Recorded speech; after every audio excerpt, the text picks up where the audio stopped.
Hello friends, welcome you all in एकाग्रता। तो आज हम शुरू करेंगे फेडरलिज्म।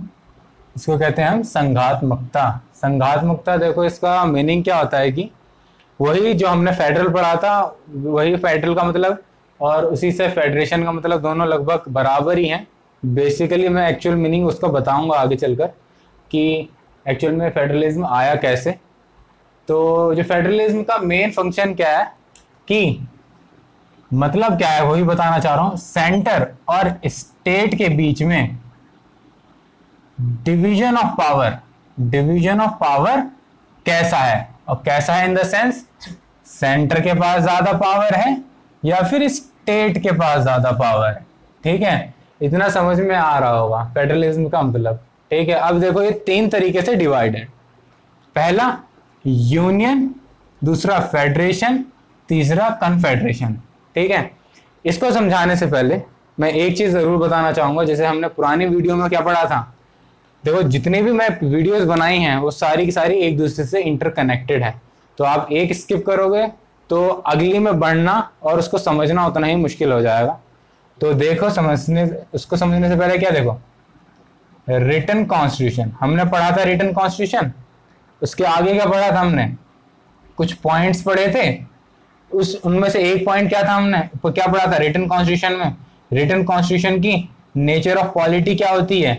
ठीक है, नेचर ऑफ पॉलिटी क्या होती है, तीन टाइप की होती है। हमने तीन टाइप मतलब क्या क्या हो सकती है, तीन टाइप की हो सकती है। पहला फेडरल हो सकती है, दूसरा यूनिटरी हो सकती है, एकात्मक हो सकती है, तीसरा क्वासी फेडरल हो सकती है यानी कि अर्ध संघात्मक हो सकती है। ठीक है, अब देखो हमने फेडरल में पढ़ा था क्या, अब देखो क्या पढ़ा था हमने फेडरल में पढ़ा था DSWRA।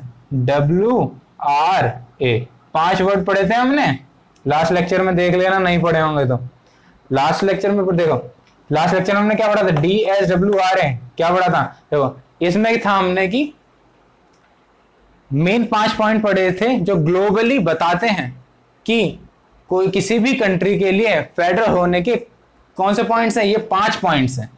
अगर ये 5 पॉइंट्स होंगे तो कोई भी कंट्री क्या होगी, फेडरल होगी। अब ये 5 पॉइंट कौन कौन से हैं, पहला है डिवीजन ऑफ पावर, दूसरा सुप्रीमेसी ऑफ कॉन्स्टिट्यूशन, तीसरा रिटन कॉन्स्टिट्यूशन होना चाहिए, चौथा रिजिडिटी ऑफ कॉन्स्टिट्यूशन यानी कॉन्स्टिट्यूशन के अंदर क्या कठोरता होनी चाहिए, लास्ट अथॉरिटी ऑफ कोर्ट्स। ठीक है, अब ये सारे मैंने पढ़ा दिए, इस लेक्चर में नहीं पढ़ाऊंगा। ठीक है, अब जाता है कि ये फेडरल, फेडरल के अंदर क्या था, ये 5 पॉइंट्स थे। अब फेडरल क्या किस में डिवाइड हो रहा है, फेडरल देखो,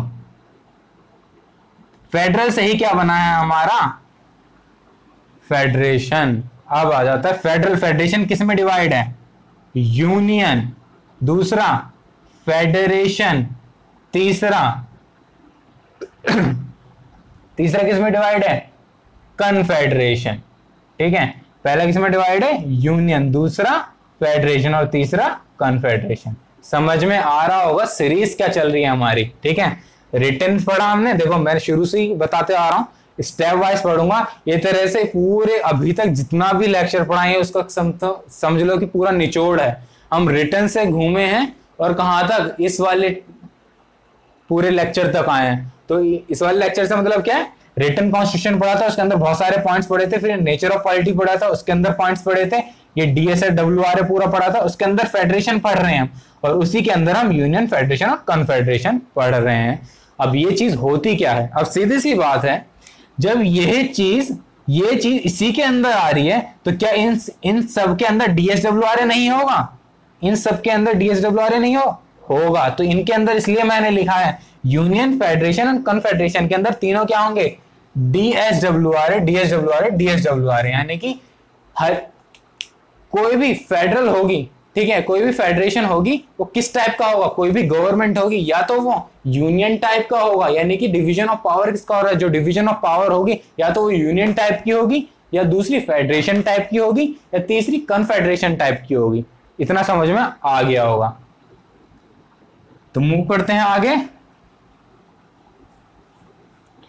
आगे मूव करते हैं। देखो हमने पढ़ ली DSWRA तीनों में होता है। अब देखो मैंने क्या बताया था, ये क्या होता है, फेडरेशन क्या होता है, सेंटर और स्टेट के बीच में डिवीजन ऑफ पावर शो करता है। ठीक है, अब कैसे डिवीजन ऑफ पावर, देखो यूनियन बताता है कि सेंटर के पास जो पावर, सेंटर और स्टेट के बीच में जो पावर डिवीजन है वो किसके, सेंटर के पास ज्यादा पावर है as compare to state. Centre के पास क्या दिखा रहे हैं यहाँ पर, ज्यादा पावर है। ठीक है, दूसरा फेडरेशन क्या बोलता है, सेंटर और स्टेट के पास क्या है, लगभग इक्वल पावर है। लगभग यहाँ पूरी इक्वल तो होगी नहीं, तो ऐसे करके मानेंगे हम लगभग इक्वल पावर है, क्योंकि बिल्कुल कट टू कट तो कोई चीज होती ही नहीं है। ठीक है, अब जाता है हमारा कन्फेडरेशन। कन्फेडरेशन किसमें है, जहां पर स्टेट के पास ज्यादा पावर हो एज कंपेयर टू सेंटर। और देखो ये जो कन्फेडरेशन है आपने कहीं नहीं सुनी होगी, ये सेंटर के से ज्यादा स्टेट के पास पावर हो, ये चीज बहुत पहले थी। अब किस में थी, यूएसए में थी। अब यूएसए में कैसे थी वो आगे, इसी लेक्चर को देखते रहो कंटिन्यूअस। लेक्चर थोड़ा लंबा हो सकता है, बहुत इंटरेस्टिंग है, समझ में जरूर आएगा। देखो अब पहला सेंटर और स्टेट, यानी कि हम पढ़ेंगे यूनियन। यूनियन का एग्जांपल है हमारा इंडिया। अब यूनियन के एग्जांपल क्यों है, देखो हमारे कॉन्स्टिट्यूशन में आर्टिकल 1 और कौन से पार्ट में, पार्ट 1, ये देखो हमने बताया था कि हमारे कॉन्स्टिट्यूशन है और उसके वो कॉन्स्टिट्यूशन सब पार्ट्स में हमारे डिवाइड, यानी पूरा जितने लगभग 470 प्लस हमारे कॉन्स्टिट्यूशन के अंदर आर्टिकल्स हैं। ठीक है, और वो सारे के सारे आर्टिकल्स सब पार्ट्स में डिवाइडेड है। ठीक है, और ये आर्टिकल 1 पार्ट 1 में क्या आता है, क्या लिखा है, आर्टिकल 1 पार्ट 1 में ये लिखा है, Bharat that is India shall be a union of state, यानी कि भारत यानी इंडिया राज्यों का संघ होगा। यानी कि यहां पर क्या है, यूनियन ऑफ स्टेट। ये किस में लिखा है, हमारा आर्टिकल 1 में, किसके, इंडियन कॉन्स्टिट्यूशन के। तो हमारा कॉन्स्टिट्यूशन ही बता रहा है कि हमारा जो क्या है, हमारा जो फेडरलिज्म है, जो हमारा फेडरल है वो किस टाइप का है, यूनियन टाइप का है। कैसा है, जैसे फेडरल और नेचर ऑफ पॉलिटी फेडरल, दूसरा क्या आ जाता है हमारा यूनिटरी, तीसरा जाता है क्वासी फेडरल, यहां पर आ जाता है हमारा फेडरेशन, ये DSWRA, नीचे जाता है हमारा यूनियन, फेडरेशन, और तीसरा जाता है कन्फेडरेशन। ठीक है, तो हमारी जो गवर्नमेंट है वो किस टाइप की है, फेडरल और यूनिटरी टाइप की है। फेडरल तो है मगर कौन से टाइप की है, कौन से फेडरल है, यूनिटरी है।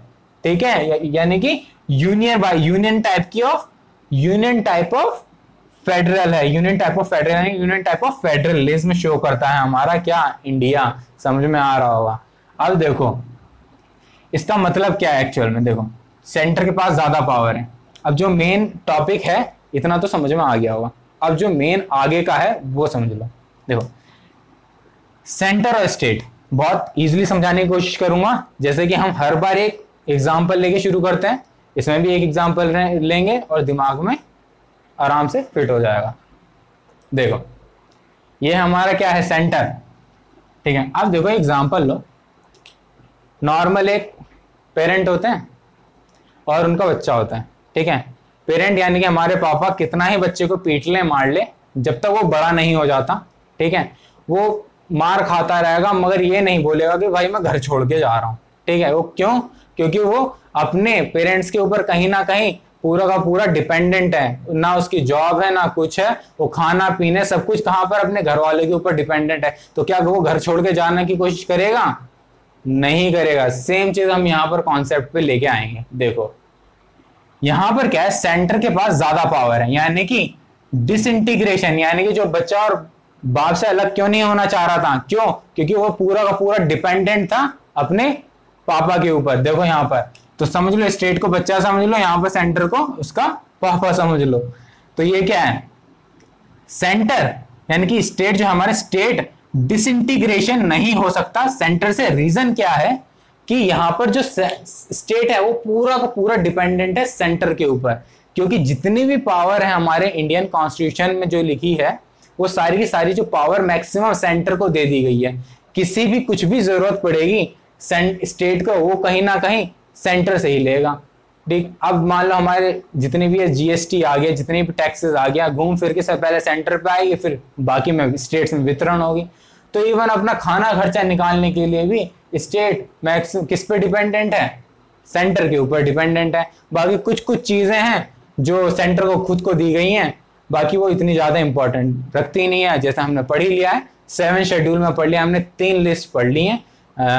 कौन सी, पहला यूनियन लिस्ट, स्टेट लिस्ट और कंकरेंट लिस्ट। अब देख लो, अब मैं इससे अच्छा एक और एग्जांपल दे देता हूं क्यों इंटीग्रेशन नहीं हो सकता। अब मान लो सेंटर चाहे भाई मैं अलग होना चाह रहा हूं, चलो एग्जांपल मान लो राजस्थान है, राजस्थान कल को बोले कि सेंटर से भाई देखो मैं तुमसे होना चाह रहा हूं अलग, ठीक है, चलो अलग हो भी गया। अब देखो राजस्थान में कहीं फॉरेस्ट दिखते हैं, ठीक है, अब राजस्थान में लोग तो रहते ही होंगे, लोगों के घर भी होंगे, तो घर से लकड़ी भी यूज होती होंगी, ठीक है। तो अब सेंटर हो गया अलग, तो अब वो अपनी चीजों को की पूर्ति करने के लिए, चीजों की पूर्ति करने के लिए जो भी वहां पर फॉरेस्ट तो है नहीं, अब चीजों की पूर्ति करने के लिए लकड़ियां उकड़ियां तो यूज होंगी ना, घर पे बनाने के लिए, कुछ भी बनाने के लिए लकड़ियां तो यूज होंगी ना। तो ये क्या है, अब ये वर्ड याद रखना, लकड़ियां तो बनाने के लिए यूज होंगी ना, ठीक है, ये चीज बोली मैंने। तो ये डिपेंडेंट कैसा है, चलिए ये अलग हो गया सेंटर से, ठीक है। अब यहां पर क्या है, जब ये सेंटर से अलग हो गया तो इसके पास रिसोर्सेज हैं फॉरेस्ट वाले, नहीं है।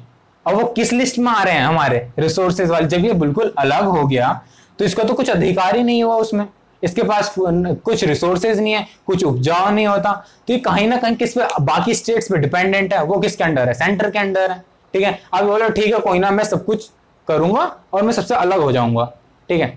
अब देखो, और ये मतलब अपनी, चलो अब तुम बोलोगे कि अलग हो जाए बाकी स्टेट से, कुछ ना कुछ हिसाब कर ले, चलो अब वो भी कैसे करेगा, रीजन देखो। पहली हमारी 3 लिस्ट पड़ी थी 7 शेड्यूल में, 3 लिस्ट में कौन थी, यूनियन लिस्ट, स्टेट लिस्ट और कंकरेंट लिस्ट। हमारा फॉरेस्ट वाला पार्ट किस में आता है, कंकरेंट लिस्ट में, ठीक है, जिसके अंदर सेंटर और स्टेट लॉ बना सकता है, ठीक है। यहां पर अगर यहां पर क्या है, कंकरेंट लिस्ट के अंदर फॉरेस्ट्री आता है, फॉरेस्ट डिपार्टमेंट आता है। अब इस फॉरेस्ट डिपार्टमेंट के ऊपर सेंट्रल लॉ बनाए, स्टेट लॉ बनाए, मान्यता किसकी जाएगी, सेंटर की। तो कोई इसकी हेल्प भी करना चाहेगा तभी भी नहीं कर पाएगा, क्योंकि ये सेंटर इन्फोर्स कर देगा स्टेट के ऊपर लॉ की, भाई ये हमसे अलग हुआ, हम नहीं कर रहे इसकी मदद, ठीक है। तो ऐसा किया गया है कि स्टेट कितना भी चाहे वो अलग ही नहीं हो सकता, वो अपनी पहचान ही खो देगा कहीं ना कहीं। कभी ये चीज सुनी है कि इंटरनेशनल रिलेशन में कि यूपी से किसी का रिलेशन हो रहा है यूएसए से, मेन तो इंडिया ही आता है।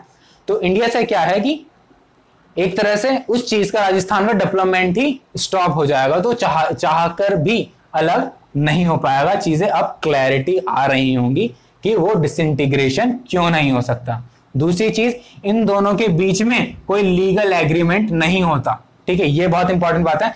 दोनों के बीच में लीगल एग्रीमेंट भी नहीं होता, तभी भी डिसइंटीग्रेशन नहीं होना चाहता हो सकता, क्योंकि ये पूरा पूरा डिपेंडेंट सेंटर के ऊपर है। क्लियर हो गया। आ जाते हैं फेडरेशन के ऊपर। फेडरेशन क्या है, लीगल एग्रीमेंट इन दोनों के बीच में क्या होता है, एक तरह से लीगल एग्रीमेंट होता है, ठीक है, मगर ये दोनों डिसइंटीग्रेशन नहीं हो सकते। रीजन क्या है, दोनों के बीच में लीगल एग्रीमेंट है, तो सीधी सी बात है डिसइंटीग्रेशन भी नहीं होंगे। लीगल एग्रीमेंट से मतलब है सेंटर और स्टेट के बीच में एक लीगल एग्रीमेंट हुआ है कि ये दोनों विभाजित नहीं हो सकते, इन दोनों का विखंडन नहीं हो सकता। आ जाते हैं, अब जाते हैं तीसरे पे, कन्फेडरेशन। कन्फेडरेशन क्या है, देखो लोग, हमने हर जगह सुना होगा यूनियन है, फेडरल है, ठीक है, सेंटर के पास ज्यादा पावर है, स्टेट के पास मतलब दोनों इक्वल पावर है। ये नहीं सुना होगा स्टेट के पास ज्यादा पावर है, क्यों, क्योंकि ये चलता नहीं है। क्यों नहीं चलता, आपसे अब पता चल जाएगा।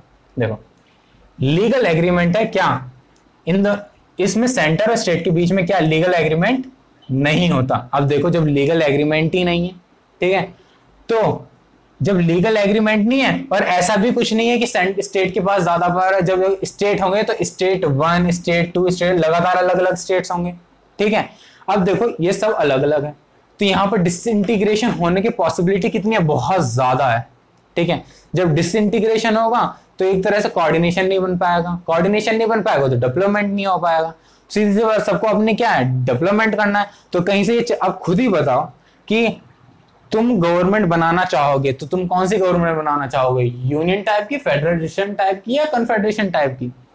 आंसर यही होगा, या तो यूनियन की बनाएंगे, फेडरेशन की बनाएंगे, ठीक है। कन्फेडरेशन को तो नाम ही नहीं आएगा, क्योंकि यहाँ पर तो कुछ डेवलपमेंट है ही नहीं। ऊपर से दुनिया भर की लड़ाइयां और होंगी सेंटर और स्टेट के बीच में, क्योंकि डिसइंटीग्रेशन पॉसिबल है, लीगल एग्रीमेंट कोई है नहीं, या तो लीगल एग्रीमेंट होता। ठीक है, देखो आ जाता है नेक्स्ट स्टेप पे। ये जो यूनियन वर्ड है, देखो ये जो यूनियन वर्ड है हमारे इंडियन कॉन्स्टिट्यूशन में, ठीक है, वो कहां से आया है? Canadian model. ये हमने कहां से लिया? देखो मैंने शुरू में बताया होगा कि जो हमारा कॉन्स्टिट्यूशन है वो अलग अलग, जैसे यूएस से, ब्रिटेन से, जर्मन से, आयरलैंड से, अलग अलग ऑस्ट्रेलिया से, अलग अलग देशों से कुछ ना कुछ पार्ट लिया गया है। ठीक है, तो ये जो यूनियन वर्ड है वो हमने कहां से लिया है? कनाडा से लिया है। ठीक, अब दूसरा इसका एग्जाम्पल, जैसे कि मैंने बताया इंडिया है, आर्टिकल का 1 का एग्जाम्पल मैंने दे ही दिया। क्यों है? क्योंकि आर्टिकल 1 में हमारे लिखा ही है कि यूनियन ऑफ स्टेट्स है, यानी कि राज्यों का संघ है। अब जो आ जाता है हमारा नेक्स्ट, फेडरेशन।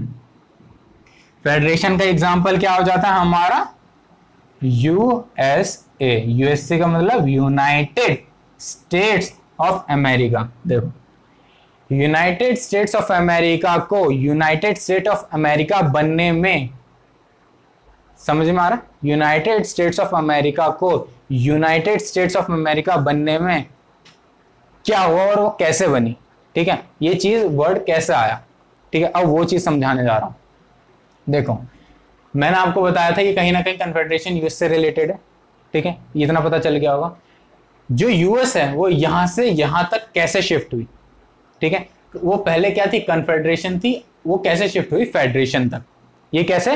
अब पता चलेगा, बहुत इंटरेस्टिंग है, सुनना अच्छे से। ये यहाँ था क्या? फेडरेशन क्या था? सेंटर और स्टेट के बीच में कहीं ना कहीं इक्वल पावर थी, और यहाँ स्टेट के पास ज्यादा पावर थी, किससे? सेंटर से। ठीक है, अब देखो मैं एक मैप बना रहा हूं, वर्ल्ड मैप है,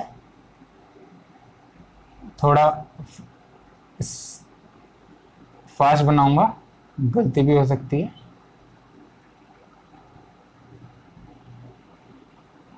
मैप इसलिए बना रहा हूं ताकि फोटो से चीजें जल्दी याद रहती है, तो कोशिश करूंगा, मेरा मेन मोटिव यही है कि चीजें लंबे समय तक याद रहें।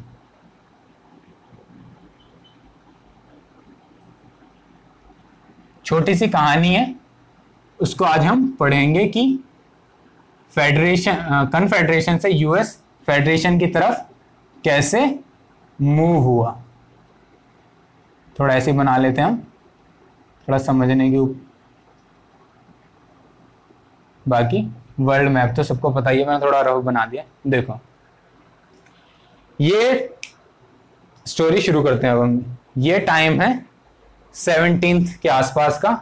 ठीक है, 17th यानी कि लगभग 16th सेंचुरी के आसपास, लगभग